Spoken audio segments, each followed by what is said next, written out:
ನಮಸ್ತೆ ಮಕ್ಕಳ, welcome back to my channel. Please like, share and subscribe my channel. ಮಕ್ಕಳ, ಇವತ್ತು ನಾವು 10ನೇ ತರಗತಿಯ ಕನ್ನಡದಲ್ಲಿ ಚಲಮನೆ ಮೆರೆವೆಂ ಈ ಒಂದು ಪದ್ಯಭಾಗಕ್ಕೆ ಸಂಬಂಧಪಟ್ಟಂತಹ ಎಲ್ಲ ಅಭ್ಯಾಸ ಪ್ರಶ್ನೋತ್ತರಗಳನ್ನ ಈಗ ನೋಡ್ತಾ ಹೋಗೋಣ. ಮೊದಲಿಗೆ ಕವಿ ಕೃತಿ ಪರಿಚಯ. ರನ್ನ ಕ್ರಿಸ್ತಶಕ ಸುಮಾರು 949ರಲ್ಲಿ 10ನೇ ಶತಮಾನದಲ್ಲಿ ಬಾಗಲಕೋಟೆ ಜಿಲ್ಲೆಯ ಮುದವಳಲು ಅಂದರೆ ಈಗಿನ ಮುದೋಳ ಗ್ರಾಮದಲ್ಲಿ ಜನಿಸಿದನು. ಇವರ ತಂದೆ ಜಿನವಲ್ಲಭ, ತಾಯಿ ಅಬ್ಬಲಬ್ಬೆ. ಈತನು ಚಾಲುಕ್ಯ ದೊರೆಯಾದ ತೈಲಪನ ಆಸ್ಥಾನದಲ್ಲಿದ್ದನು. ಇವನು ಸಾಹಸ ಭೀಮ ವಿಜಯಂ, ಅಜಿತ ತೀರ್ಥಂಕರ ಪುರಾಣ ತಿಲಕಂ, ಪರಶುರಾಮ ಚರಿತಂ, ಚಕ್ರೇಶ್ವರ ಚರಿತಂ ಎಂಬ ಕಾವ್ಯಗಳನ್ನು ಬರೆದಿದ್ದಾನೆ. ರನ್ನ ಕಂದ ಎಂಬ ನಿಘಂಟನ್ನು ಬರೆದಿರುವುದಾಗಿ ತಿಳಿದುಬರುತ್ತದೆ. ಇವನಿಗೆ ತೈಲಪನು ಕವಿ ಚಕ್ರವರ್ತಿ ಎಂಬ ಬಿರುದನ್ನು ಕೊಟ್ಟನು. ಈತನು ಕನ್ನಡದ ರತ್ನತ್ರಯರಲ್ಲಿ ಒಬ್ಬನು. ಅಭ್ಯಾಸದಲ್ಲಿ ಫಸ್ಟ್ ಹೆಡಿಂಗ್ ನೋಡಿ ಮಕ್ಕಳ. ಕೊಟ್ಟಿರುವ ಪ್ರಶ್ನೆಗಳಿಗೆ ಒಂದೊಂದು ವಾಕ್ಯದಲ್ಲಿ ಉತ್ತರಿಸಿರಿ. ಪ್ರಶ್ನೆ 1. ನಿಮಗೆ ನಮಸ್ಕರಿಸಿ ಹೋಗಲು ಬಂದೆನಷ್ಟೇ ಎಂದು ದುರ್ಯೋಧನ ಯಾರಿಗೆ ಹೇಳುವನು? ಉತ್ತರ: ನಿಮಗೆ ನಮಸ್ಕರಿಸಿ ಹೋಗಲು ಬಂದೆನಷ್ಟೇ ಎಂದು ದುರ್ಯೋಧನನು ಭೀಷ್ಮಾಚಾರ್ಯರಿಗೆ ಹೇಳಿದನು. ಪ್ರಶ್ನೆ 2. ದಿನಪಸುತ ಎಂದರೆ ಯಾರು? ಉತ್ತರ: ದಿನಪಸುತ ಎಂದರೆ ಕರ್ಣ.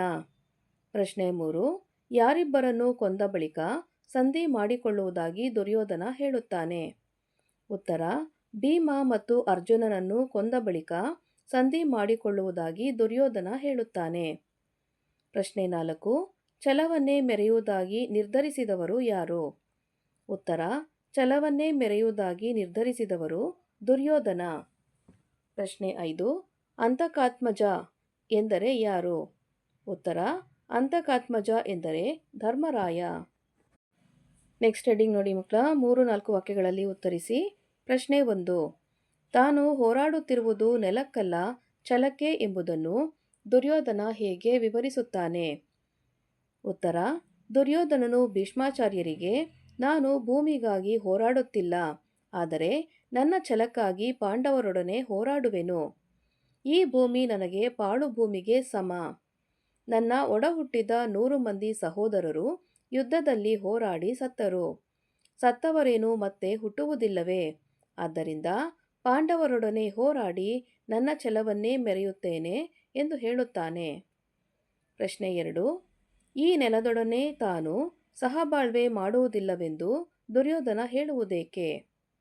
ಉತ್ತರ: ಭೀಷ್ಮಾಚಾರ್ಯರು ಪಾಂಡವರೊಡನೆ ಸಂಧಿ ಮಾಡಿಕೋ ಎಂದು ಸಲಹೆ ಮಾಡಿದಾಗ ದುರ್ಯೋಧನನು ಅದಕ್ಕೆ ಒಪ್ಪುವುದಿಲ್ಲ.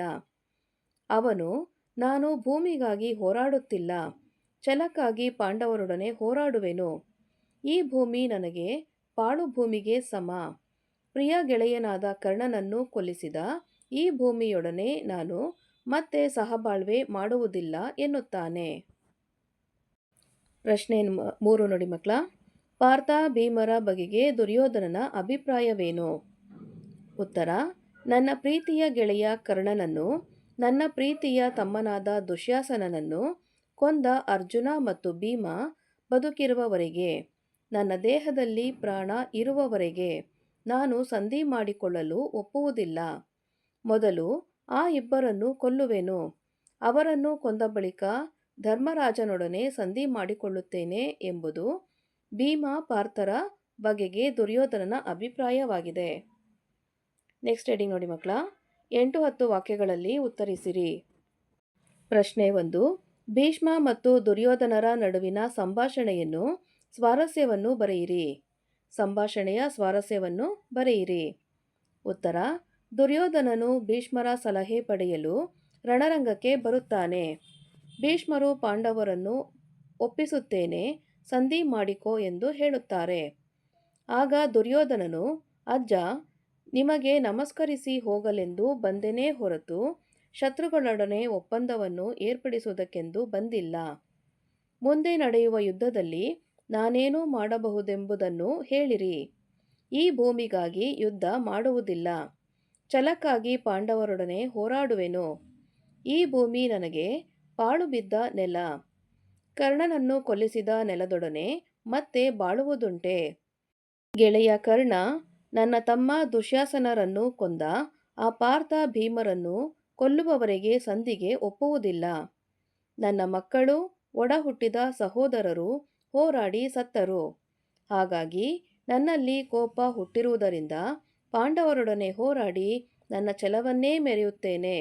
ನಾನು ಹೋರಾಡದೆ ಬಿಡುವುದಿಲ್ಲ.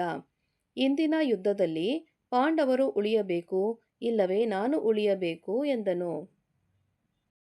ಪ್ರಶ್ನೆ 2. ದುರ್ಯೋಧನನ ಛಲದ ಗುಣ ಅವನ ಮಾತುಗಳಲ್ಲಿ ವ್ಯಕ್ತವಾಗಿರುವ ಬಗೆಯನ್ನು ವಿವರಿಸಿ. ಉತ್ತರ: ದುರ್ಯೋಧನನು ಭೀಷ್ಮರ ಸಲಹೆ ಪಡೆಯಲು ರಣರಂಗಕ್ಕೆ ಬರುತ್ತಾನೆ. ಭೀಷ್ಮರು ಪಾಂಡವರನ್ನು ಒಪ್ಪಿಸುತ್ತೇನೆ, ಸಂಧಿ ಮಾಡಿಕೊ ಎಂದು ಹೇಳುತ್ತಾರೆ. ಆಗ ದುರ್ಯೋಧನನು ಒಪ್ಪದೆ ಛಲದ ಮಾತುಗಳನ್ನು ಹೀಗೆ ಹೇಳುತ್ತಾನೆ: ಈ ಭೂಮಿಗಾಗಿ ಯುದ್ಧ ಮಾಡುವುದಿಲ್ಲ, ಛಲಕ್ಕಾಗಿ ಪಾಂಡವರೊಡನೆ ಹೋರಾಡುವೆನು. ಈ ಭೂಮಿ ನನಗೆ ಪಾಳುಬಿದ್ದ ನೆಲ. ಕರ್ಣನನ್ನು ಕೊಲ್ಲಿಸಿದ ನೆಲದೊಡನೆ ಮತ್ತೆ ಬಾಳುವುದುಂಟೆ. ಗೆಳೆಯ ಕರ್ಣ ನನ್ನ ತಮ್ಮ ದುಶ್ಯಾಸನರನ್ನು ಕೊಂದ ಆ ಪಾರ್ಥ ಭೀಮರನ್ನು ಕೊಲ್ಲುವವರೆಗೆ ಸಂಧಿಗೆ ಒಪ್ಪುವುದಿಲ್ಲ. ನನ್ನ ಮಕ್ಕಳು ಒಡ ಹುಟ್ಟಿದ ಸಹೋದರರು ಹೋರಾಡಿ ಸತ್ತರು. ಆದ್ದರಿಂದ ನನ್ನಲ್ಲಿ ಕೋಪವು ಅಧಿಕವಾಯಿತು. ಆದ್ದರಿಂದ ಪಾಂಡವರೊಡನೆ ಹೋರಾಡಿ ನನ್ನ ಛಲವನ್ನೇ ಮೆರೆಯುತ್ತೇನೆ. ನಾನು ಹೋರಾಡದೆ ಬಿಡುವುದಿಲ್ಲ. ಇಂದಿನ ಯುದ್ಧದಲ್ಲಿ ಪಾಂಡವರು ಉಳಿಯಬೇಕು, ಇಲ್ಲವೇ ನಾನು ಉಳಿಯಬೇಕು ಎಂದು ಹೇಳುವ ಅವನ ಮಾತುಗಳಲ್ಲಿ ಛಲದ ಗುಣ ವ್ಯಕ್ತವಾಗಿದೆ. ನೆಕ್ಸ್ಟ್ ಹೆಡಿಂಗ್ ನೋಡಿ ಮಕ್ಕಳ. ಸಂದರ್ಭ ಸಹಿತ ಸ್ವಾರಸ್ಯವನ್ನು ವಿವರಿಸಿ. ಸಂದರ್ಭ 1. ನೆಲಕಿರುವೆನೆಂದು ಬಗೆದಿರೆ ಛಲಕಿರುವೆಂ. ಆಯ್ಕೆ: ಈ ವಾಕ್ಯವನ್ನು ಮಹಾಕವಿ ರನ್ನ ರಚಿಸಿರುವ ಸಾಹಸ ಭೀಮ ವಿಜಯ ಎಂಬ ಕೃತಿಯಿಂದ ಆರಿಸಲಾಗಿರುವ ಛಲಮನೆ ಮೆರೆವೆಂ ಎಂಬ ಪದ್ಯಭಾಗದಿಂದ ಆರಿಸಿಕೊಳ್ಳಲಾಗಿದೆ. ಸಂದರ್ಭ: ಭೀಷ್ಮಾಚಾರ್ಯರು ಪಾಂಡವರೊಡನೆ ಸಂಧಿ ಮಾಡಿಕೊ ಎಂದು ಹೇಳಿದಾಗ ದುರ್ಯೋಧನನು, ನಾನು ಈ ಭೂಮಿಗಾಗಿ ಹೋರಾಡುತ್ತಿಲ್ಲ, ಆದರೆ ನನ್ನ ಛಲಕ್ಕಾಗಿ ಪಾಂಡವರೊಡನೆ ಹೋರಾಡುವೆನು. ಈ ಭೂಮಿ ನನಗೆ ಪಾಳು ಭೂಮಿಗೆ ಸಮ ಎಂದು ಹೇಳುವ ಸಂದರ್ಭದಲ್ಲಿ ಈ ಮಾತನ್ನು ಹೇಳುತ್ತಾನೆ. ಸ್ವಾರಸ್ಯ: ದುರ್ಯೋಧನನ ಈ ಮಾತಿನಲ್ಲಿ ಛಲದಿಂದ ಬಾಳುವುದೇ ನಿಜವಾದ ಕ್ಷತ್ರಿಯನ ಗುಣ ಎಂಬುದು ಸ್ವಾರಸ್ಯಪೂರ್ಣವಾಗಿ ಮೂಡಿಬಂದಿದೆ. ಸಂದರ್ಭ 2. ಸಮರದೊಳೆನಗಜ್ಜ ಪೆರೆಮಾವುದು ಕಜ್ಜಂ. ಆಯ್ಕೆ: ಈ ವಾಕ್ಯವನ್ನು ಮಹಾಕವಿ ರನ್ನ ರಚಿಸಿರುವ ಸಾಹಸ ಭೀಮ ವಿಜಯಂ ಎಂಬ ಕೃತಿಯಿಂದ ಆರಿಸಲಾಗಿರುವ ಛಲಮನೆ ಮೆರೆವೆಂ ಎಂಬ ಪದ್ಯಭಾಗದಿಂದ ಆರಿಸಿಕೊಳ್ಳಲಾಗಿದೆ. ಸಂದರ್ಭ: ಭೀಷ್ಮಾಚಾರ್ಯರು ಪಾಂಡವರೊಡನೆ ಸಂಧಿ ಮಾಡಿಕೊ ಎಂದು ಹೇಳಿದಾಗ ದುರ್ಯೋಧನನು, ಅಜ್ಜ, ನಿಮಗೆ ನಮಸ್ಕರಿಸಿ ಹೋಗಲೆಂದು ಬಂದೆನೇ ಹೊರತು ಶತ್ರುಗಳೊಡನೆ ಒಪ್ಪಂದವನ್ನು ಏರ್ಪಡಿಸುವುದಕ್ಕೆಂದು ಬಂದಿಲ್ಲ. ಮುಂದೆ ನಡೆಯುವ ಯುದ್ಧದಲ್ಲಿ ನಾನೇನು ಮಾಡಬಹುದೆಂಬುದನ್ನು ಹೇಳಿರಿ ಎನ್ನುವ ಸಂದರ್ಭದಲ್ಲಿ ಈ ಮಾತನ್ನು ಹೇಳುತ್ತಾನೆ. ಸ್ವಾರಸ್ಯ: ಈ ಮಾತಿನಲ್ಲಿ ಸಂಧಿ ಮಾಡಿಕೊಳ್ಳುವ ಮಾತೊಂದನ್ನು ಬಿಟ್ಟು ಯುದ್ಧದಲ್ಲಿ ನನ್ನ ಕೆಲಸ ಏನೆಂಬುದನ್ನು ಹೇಳಿ ಎಂದು ಹೇಳುವ ಮೂಲಕ ಪಾಂಡವರೊಡನೆ ಸಂಧಿ ಮಾಡಿಕೊಳ್ಳಲು ತನಗೆ ಇಷ್ಟವಿಲ್ಲ ಎಂಬುದು ಇಲ್ಲಿ ಸ್ವಾರಸ್ಯವಾಗಿದೆ. ಸಂದರ್ಭ 3. ಪಾಂಡವರೊಳಿರೆದು ಛಲಮನೆ ಮೆರೆವೆಂ. ಆಯ್ಕೆ: ಈ ವಾಕ್ಯವನ್ನು ಮಹಾಕವಿ ರನ್ನ ರಚಿಸಿರುವ ಸಾಹಸ ಭೀಮ ವಿಜಯ ಎಂಬ ಕೃತಿಯಿಂದ ಆರಿಸಲಾಗಿರುವ ಛಲಮನೆ ಮೆರೆವೆಂ ಎಂಬ ಪದ್ಯಭಾಗದಿಂದ ಆರಿಸಿಕೊಳ್ಳಲಾಗಿದೆ. ಸಂದರ್ಭ: ಭೀಷ್ಮಾಚಾರ್ಯರು ಪಾಂಡವರೊಡನೆ ಸಂಧಿ ಮಾಡಿಕೊ ಎಂದು ಹೇಳಿದಾಗ ದುರ್ಯೋಧನನು, ನನ್ನ ಮಕ್ಕಳು ಒಡ ಹುಟ್ಟಿದ ಸಹೋದರರು ಹೋರಾಡಿ ಸತ್ತರು. ಹಾಗಾಗಿ ನನ್ನಲ್ಲಿ ಕೋಪ ಹುಟ್ಟಿರುವುದರಿಂದ ಪಾಂಡವರೊಡನೆ ಹೋರಾಡಿ ನನ್ನ ಛಲವನ್ನೇ ಮೆರೆಯುತ್ತೇನೆ. ನಾನು ಹೋರಾಡದೆ ಬಿಡುವುದಿಲ್ಲ ಎನ್ನುವ ಸಂದರ್ಭದಲ್ಲಿ ದುರ್ಯೋಧನ ಈ ಮಾತನ್ನು ಹೇಳುತ್ತಾನೆ. ಸ್ವಾರಸ್ಯ: ಛಲಕ್ಕಾಗಿ ಹೋರಾಡುವ ದುರ್ಯೋಧನನ ಕ್ಷಾತ್ರಗುಣ ಪಾಂಡವರೆದುರು ಸೋಲೊಪ್ಪಿಕೊಳ್ಳಬಾರದೆಂಬ ಸ್ವಾಭಿಮಾನ ಇಲ್ಲಿ ಸ್ವಾರಸ್ಯಪೂರ್ಣವಾಗಿ ವ್ಯಕ್ತವಾಗಿದೆ. ಸಂದರ್ಭ 4. ಮೇಣಾಯ್ತು ಕೌರವಂಗವನಿ ತಳಂ.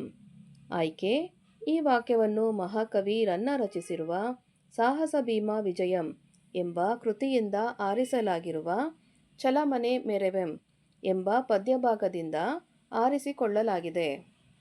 ಸಂದರ್ಭ ಸಂದರ್ಭ ಭೀಷ್ಮಾಚಾರ್ಯರು ಪಾಂಡವರೊಡನೆ ಸಂಧಿ ಮಾಡಿಕೋ ಎಂದು ಹೇಳಿದಾಗ ದುರ್ಯೋಧನನು ಇಂದಿನ ಯುದ್ಧದಲ್ಲಿ ಪಾಂಡವರು ಉಳಿಯಬೇಕು ಇಲ್ಲವೇ ನಾನು ಉಳಿಯಬೇಕು ಎನ್ನುವ ಸಂದರ್ಭದಲ್ಲಿ ಈ ಮಾತನ್ನು ಹೇಳುತ್ತಾನೆ. ಸ್ವಾರಸ್ಯ ತನ್ನ ಕೊನೆಯುಸಿರು ಇರುವವರೆಗೂ ಛಲಕ್ಕಾಗಿ ಹೋರಾಡುತ್ತೇನೆ ಎಂಬ ದುರ್ಯೋಧನನ ದಿಟ್ಟ ನಿರ್ಧಾರ ಇಲ್ಲಿ ಸ್ವಾರಸ್ಯಪೂರ್ಣವಾಗಿ ವ್ಯಕ್ತವಾಗಿದೆ.